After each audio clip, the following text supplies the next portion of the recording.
Hello and welcome back. Today we're going over the Atlas rework.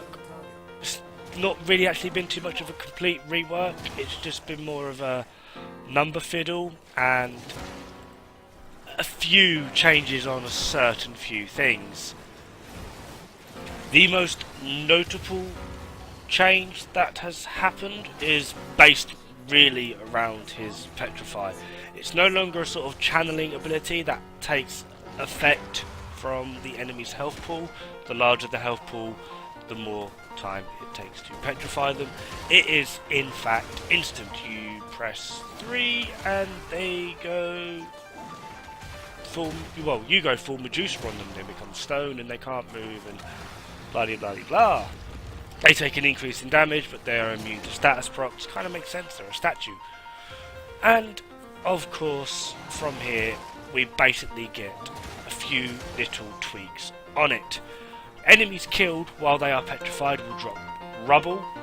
Rubble will heal Atlas if he is low on health, or not at max health. And if he is at max health, he will gain an armor stack, which is useful.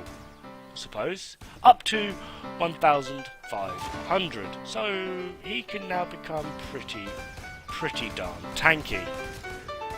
Now, with his base armor being 450, adding in that 1,500 armor buff, he will get up to 1,950, which is approximately a 93% damage mitigation. So that's pretty darn handy, as long as you are using steel fibre, of course. Now, I also have an Arcane Guardian on my wonderful Atlas, just because, you know, I'm that sort of guy, which will give me another 600 armour, which effectively puts me at 2,550 armour. Adding in steel fibre yet again doesn't seem like a massive jump from the previous damage mitigation, but that puts me to roughly 94.5 damage mitigation, which is near enough puts him to one of the tankiest frames in the game, which is pretty darn handy. Along with the fact that he could also now self-heal by capitalising on hitting things with Petrify and then punching the shit out of them using Landslide. So this is going to have to be something you have to try and manage, and perhaps finding a rather useful way to mod your melee weapon so that you can capitalise on the buffs that your melee weapon gives Landslide is a good way to go, but that's not how I roll. I just like to occasionally punch things and then hit them with a big frigging hammer. Now, it does take a little bit of effort to get to the max armor buff of 1,500, and it does deteriorate over time, which can be a bit annoying. I kind of wish it sort of plateaued for a little bit, and then after a few, 10 seconds, it then start to decrease, just so that you can sort of, almost like your melee combat multiplier.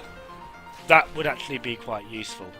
Now, the next change really that they've actually made that is pretty much of note is that your wall that you put up, if you hit it with your Petrify, it becomes almost metallic, and this gives it more health, more armor, and when you make it roll, it will do more damage, which is lovely. We like more damage. More damage is good. As well as when you press 4, this will automatically petrify all enemies around you, which is again pretty nice. Now, just to point out that the area damage of your Landslide is freaking huge. I just pummeled the crap out of one of them there, and already the rest of them are at half health. So, you know, and you can just go to town on them once they're petrified. You have to remember, they do take an increase in damage, but they are not subject to status procs, so do be careful what damage you are trying to capitalise on, because you can't half the health with viral or decrease their armour using corrosive.